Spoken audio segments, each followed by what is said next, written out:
Okay, so I finally buckled down and just bought a keyboard, you know. I thought this is something I've been wanting to do, make a Raspberry Pi console for a while. And I never really had the motivation till I did this project with the broken PlayStation. If you want to see that, I'll link it right here. But basically, I was talking about maybe doing a Raspberry Pi project with that. So, today, I'll show you everything here in a minute. I got some plans for making a Raspberry Pi station. I don't know, we'll call it PiStation. It's probably already been done before, but I'm not that creative. You can come up with a name in the comments below, and whichever one I think is best, I'll choose. But anyway, we got Raspberry Pi 0W. Alright, I did make a thing with this before. It kind of was like this. I have a screen for it. You can see all the random stuff coming out the side. I didn't use this battery pack. This is a battery pack that I have used for stuff, but basically it was this.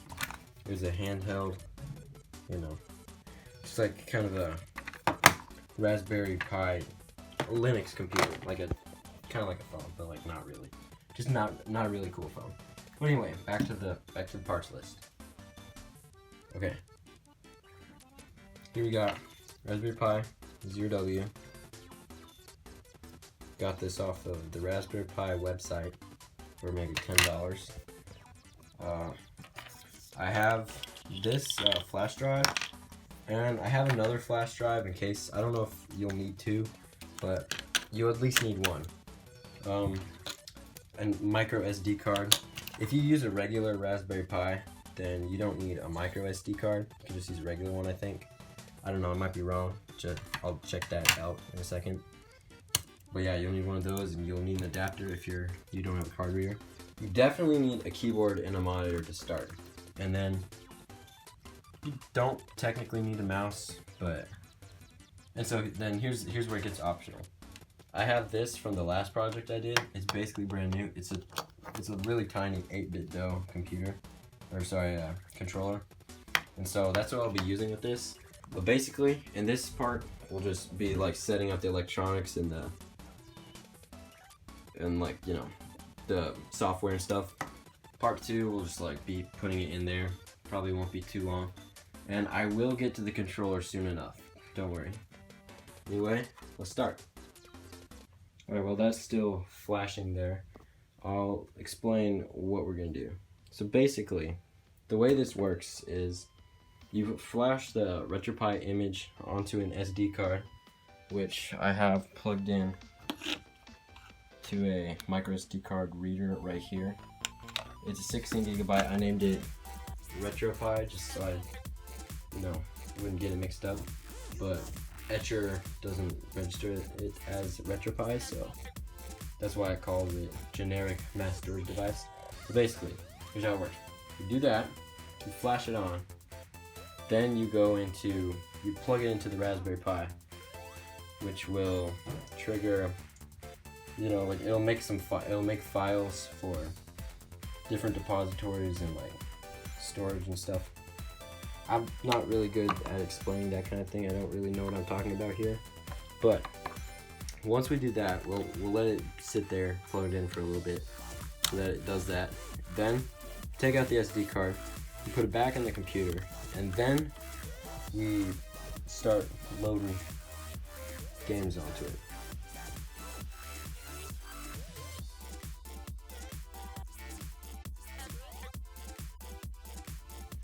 Now, since this is a PlayStation, it would be appropriate to put PlayStation games on it, but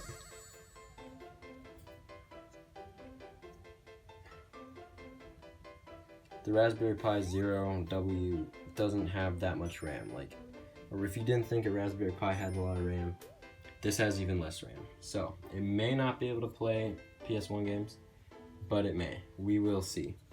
I've only ever played SNES and NES games on this, so we'll have to see how that turns out. But anyway, back to the software. Just kidding. We're still here. Just gonna get this set up real quick. It's charging.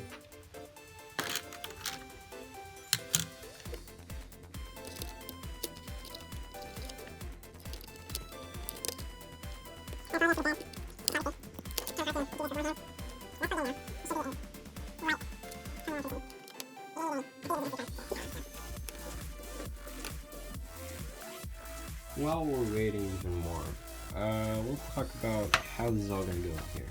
So, I'm wanting to somehow use this button, you know, as like a switch.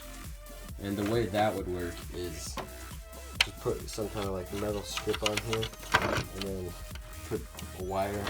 We'll have to cut this up so that, you know, this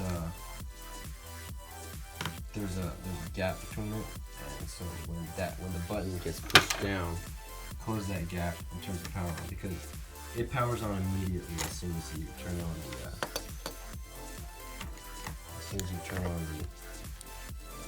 the Raspberry Pi.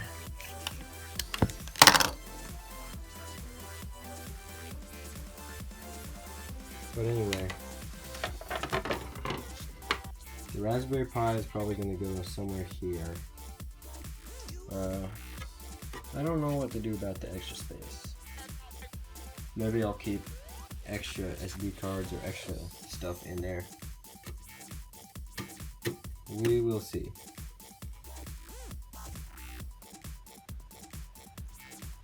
So close. So close.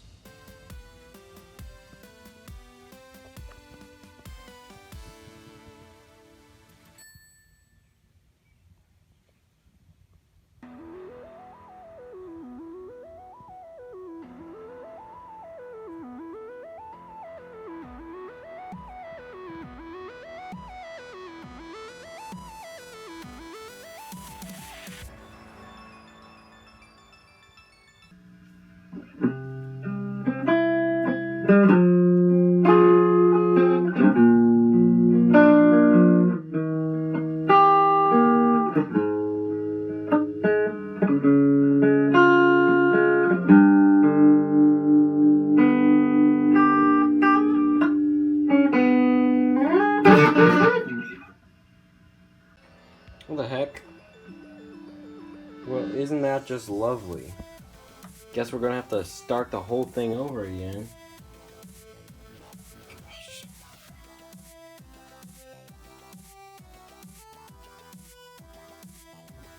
Okay, got that reformatted. Let's try this one more time. Please work this time, please work this time. Oh wait, other screen.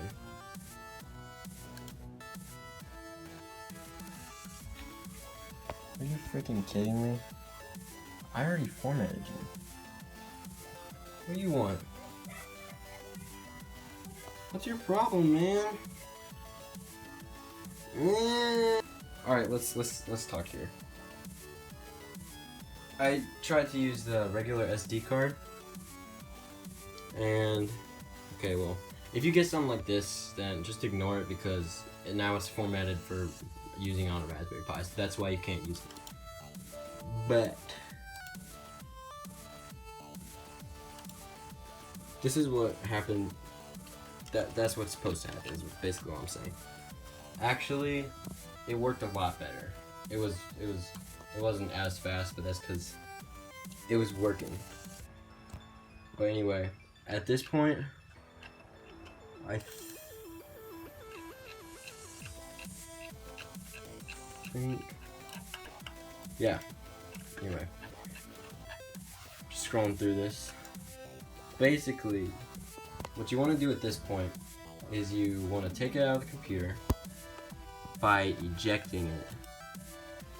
Okay, well, there that goes. By ejecting it.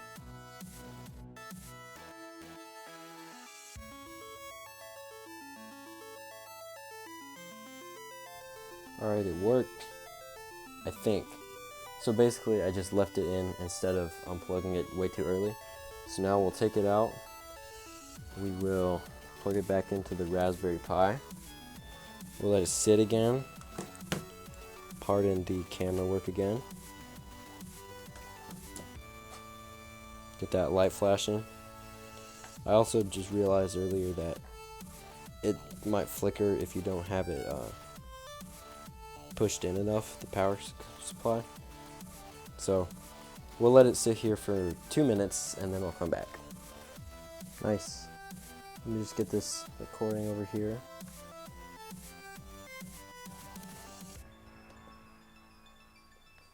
Alright, so I got RetroPie up and running from that. I have it plugged in to HDMI cord, which goes to the monitor. This is not plugged into it. I need to plug that in.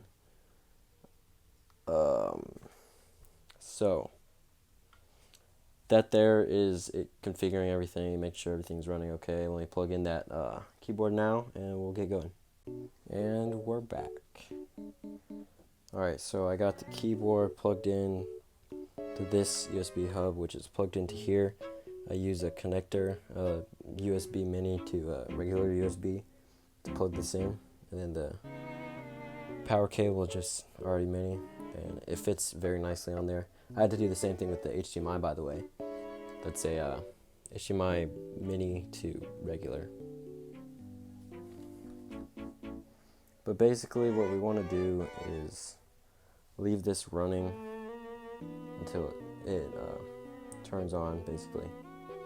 This is RetroPie starting up.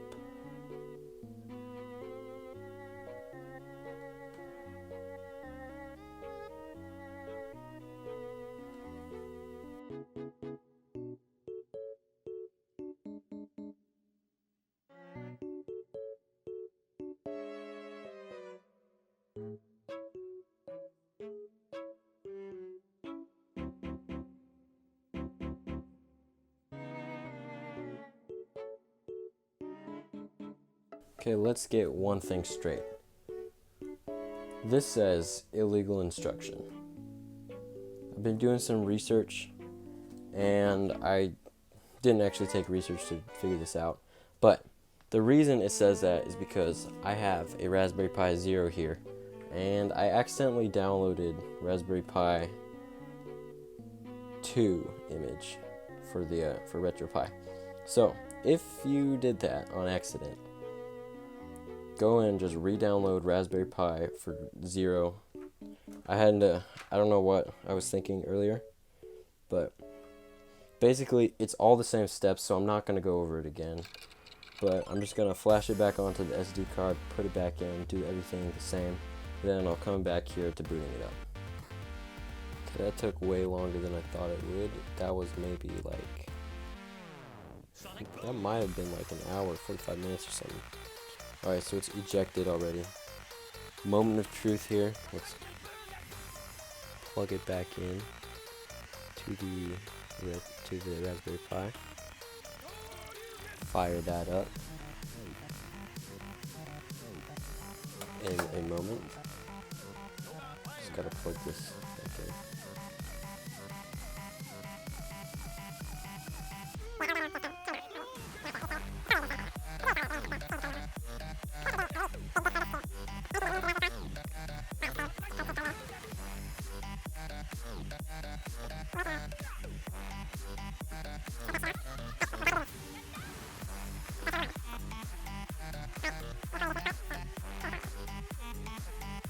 Alright, what you just saw me doing was setting up this 8-bit DOE controller that I got a while ago. I showed you earlier. Yeah, so basically it's set up now. I will try out this because this was already on there when I downloaded RetroPie. Making sure this works. Just quit.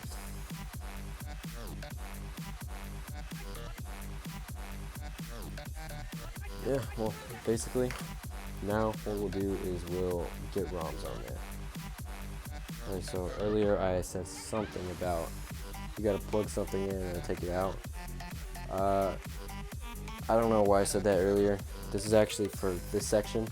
So basically what you do, you have RetroPie on, you have it up. You're gonna take that USB drive that I told you about earlier. You're gonna go into File Explorer. Make sure it's formatted correctly, which is to FAT32. You can do this easily if you're in Windows by just right-clicking and saying Format and then choose FAT32. But basically, you're just gonna create a folder called RetroPie Mount, and so you're gonna eject this. You're gonna take this over. You're gonna plug it in to your RetroPie here. You are going to let it sit for a little bit, and then once it sits a little while, you're going to go in, you're going to say quit. I don't know, yeah, I'm trying to use the keyboard right now, it's kind of weird. Yeah, you're going to go quit.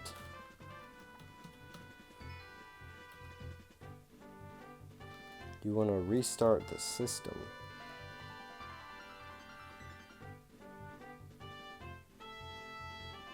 Yes, restart. And all of this stuff will happen.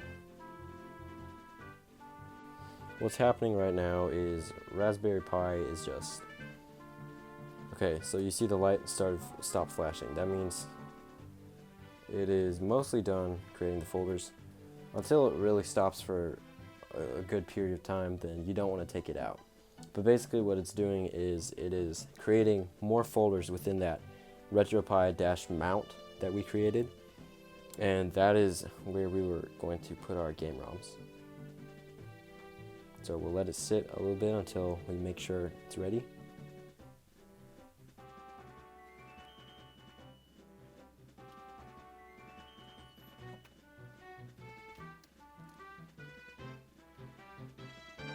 Alright, so now you're going to turn it off again. You will take out the USB drive, plug it back into your computer.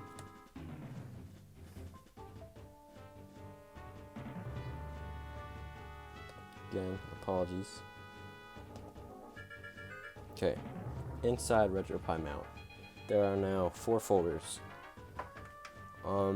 You have BIOS, RetroPie menu, ROMs, and splash screens. Most of these are just for like design kind of things, you know, aesthetics. You can install different things, which is pretty cool. But otherwise, we're gonna stick with ROMs. You see this list. This is basically every game system that there are ROMs for. So, I have some ROMs for some games that I own copies of. I'm not gonna get into the ROM argument thing right now, but basically I'm just going to go in to there. Okay, so you have your ROMs here. I'm just gonna you're gonna take these and you're gonna drag them to the appropriate folder. So in this case, Tetris.nes goes to NES. Do that. I'll do a few more.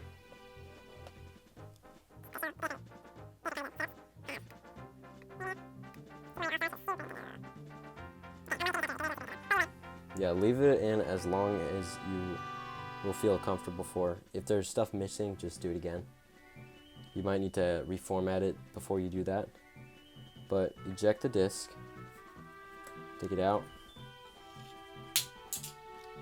plug it back in. Trying my best here. Alright, we'll plug the system back in.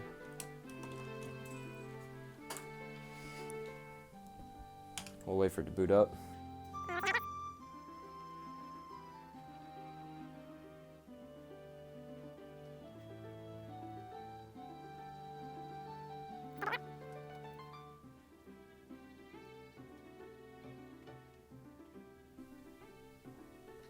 Okay, already we can see we got our Nintendo games.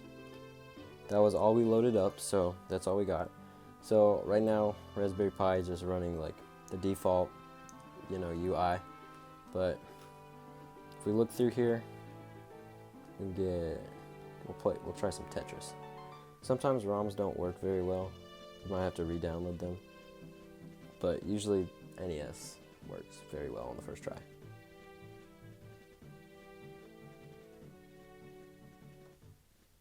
Alright, looks like it's working. Tetris. I don't have this hooked up to sound. The HDMI does come, it does produce sound, but this monitor doesn't have a speaker, and there's no way to hook that up to this right now for my setup. Just skip 0, and we just have regular Tetris. I'm not very good at Tetris, so if this is bugging you, oh shoot, yeah, this bugs me too, okay?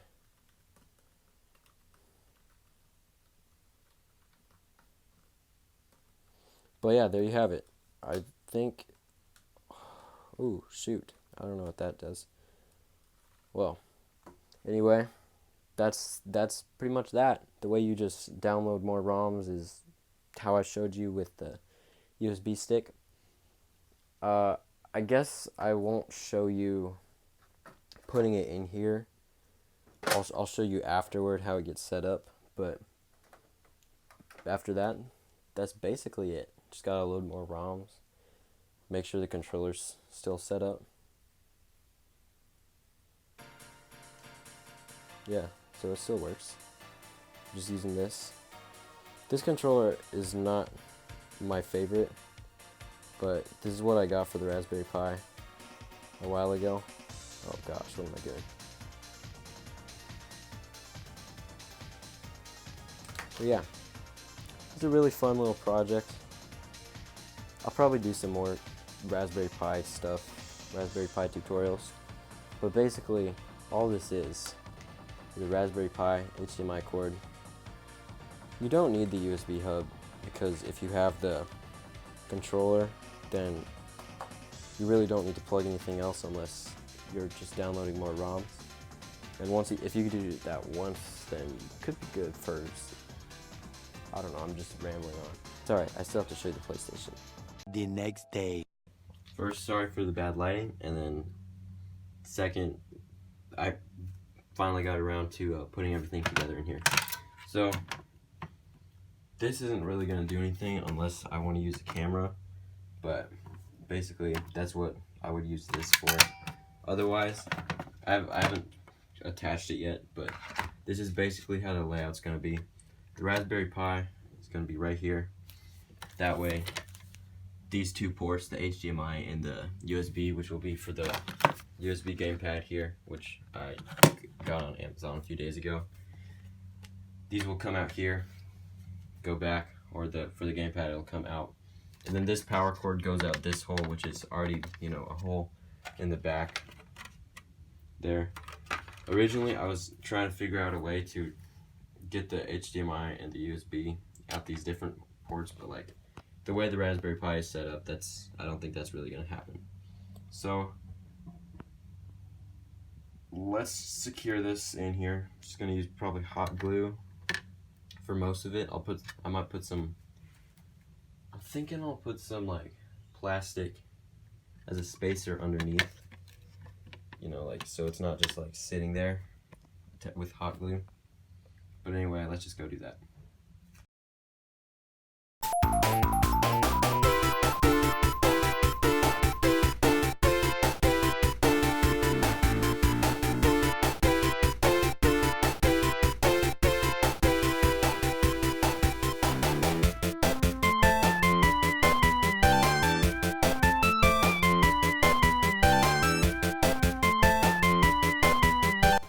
And here it is, the final PiStation in its entirety.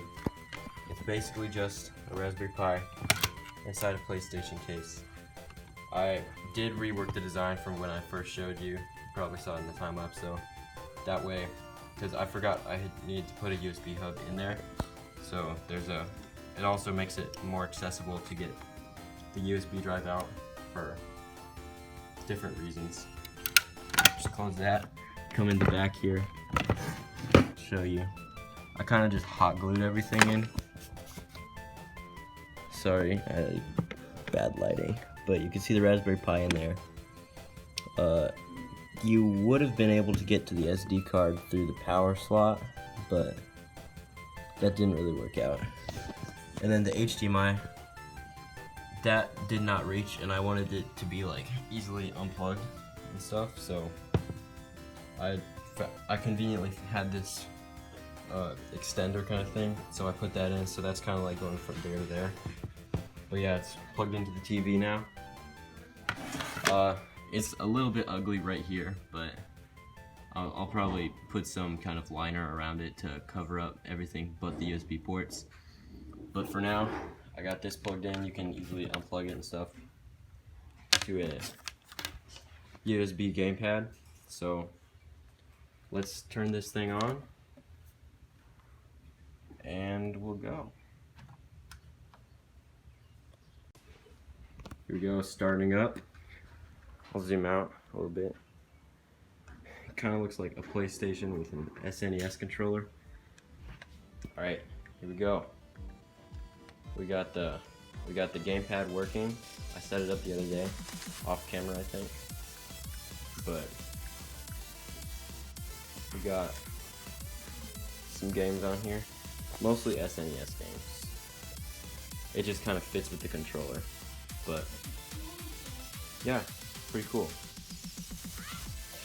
It's just running RetroPie like I said, like I showed you how to set up. Let's see if we can get this game going.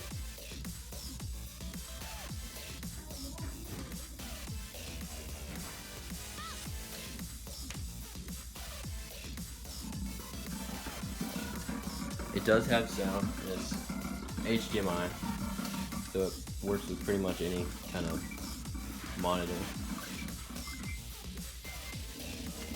But yeah. So if you like this video, make sure to check out the other one that I did on the PlayStation, because that kind of explains why I ended up using it for this project instead of just using it as a PlayStation. But make sure to like the video, leave a comment, let me know what you would have done differently, or if you have any other ideas for future RetroPie projects or anything like that. Otherwise, subscribe, and I'll see you later.